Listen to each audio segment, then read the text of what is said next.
don't even know where to start. This game was so bad and embarrassing. This just made the Fever look horrendous. I mean, what Stephanie White strategically did today lets me know this is going to be Vanderbilt 2.0. That's Sabotage. It's a massive, unsettling word, especially in professional sports. It doesn't suggest simple mistakes or bad luck. It suggests something far worse, a system collapsing from within. It paints the picture of leadership steering a franchise straight toward disaster, fully aware of where the road leads.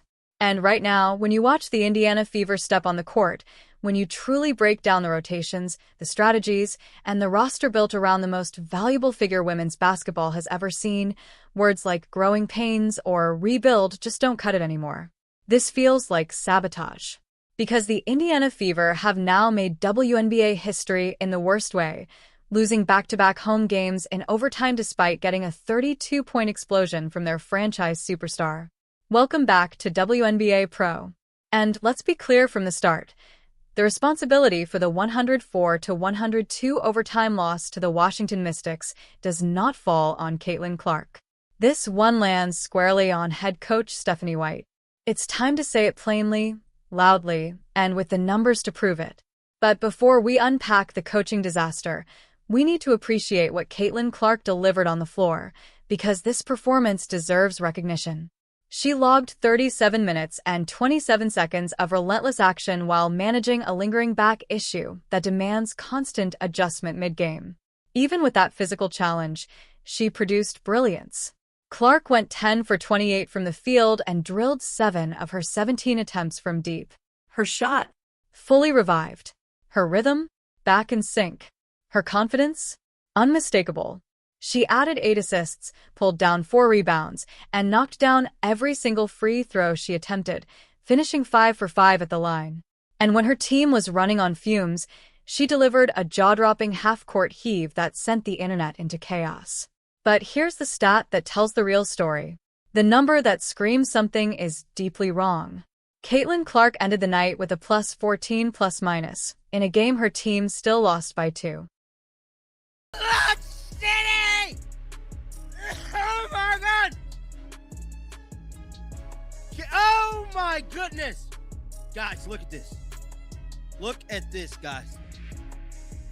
Would you look at this? Caitlin Clark was undeniably the best player in that building. On Thursday night, Caitlin Clark was clearly the most impactful player in the arena. Every moment she was on the court, Indiana controlled the pace and looked like the better team. But a WNBA matchup doesn't end when your star is playing well.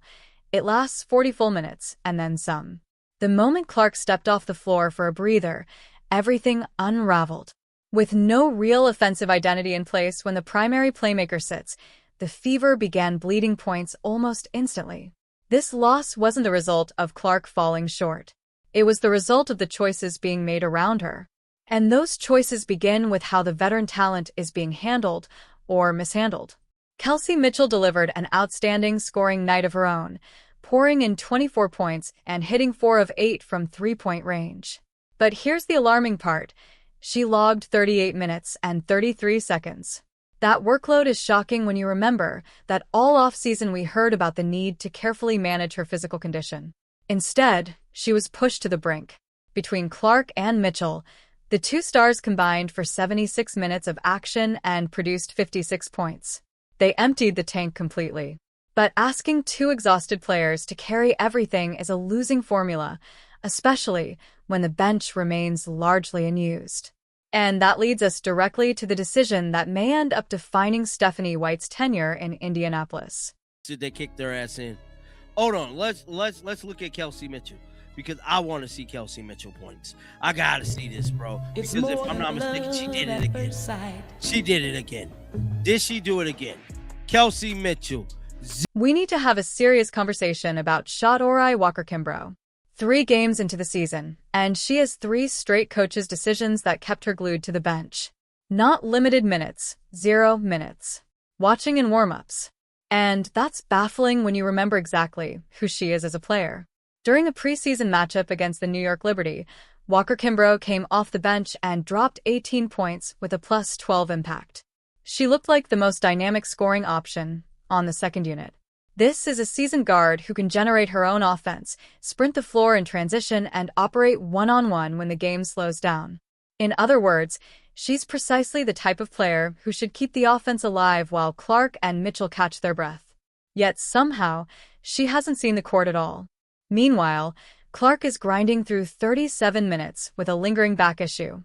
Mitchell is logging nearly 39 minutes on a body that already broke down from heavy usage last year. Fans are left watching a proven scorer sit idle while the team's stars burn out in double overtime. Now, let's break down the math that should have every Fever supporter worried. Give Walker Kimbrough just 8 to 10 minutes per night, and two major shifts happen instantly.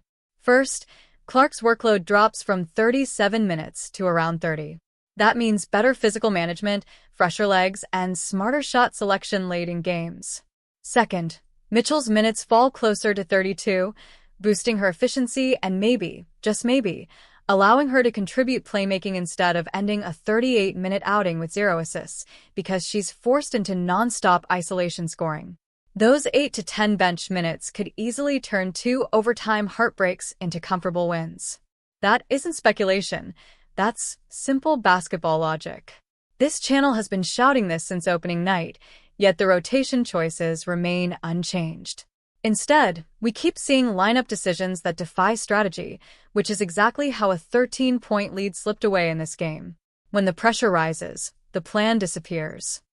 Beyond mad. I mean, how could we allow... Bro, they're allowing Stephanie White to sabotage this team. That's exactly what she's doing, bro. She's sabotaging. But the coaching staff isn't the only group that deserves scrutiny. The front office cannot be left out of this discussion because the roster itself was built with a glaring flaw. Think back to the offseason. Fans and analysts were practically pleading for the team to bring in a legitimate interior presence, a true rim-running big like Temi Fagbenal. That move never happened. Instead, the roster went into the season undersized, and the Washington Mystics took full advantage. The numbers tell the story. Washington pulled down 31 defensive rebounds. 31. Every missed shot from Indiana basically ended the possession on the spot. Meanwhile, the Fever managed only 11 offensive boards because they simply don't have the physical strength to battle inside. That weakness became painfully obvious when Aaliyah Boston had a difficult night. The former number 1 overall pick logged just over 20 minutes, scored 9 points, and finished with a brutal -12 ±. A -12 in that limited playing time means the Mystics were tearing through the defense whenever the franchise center was on the court.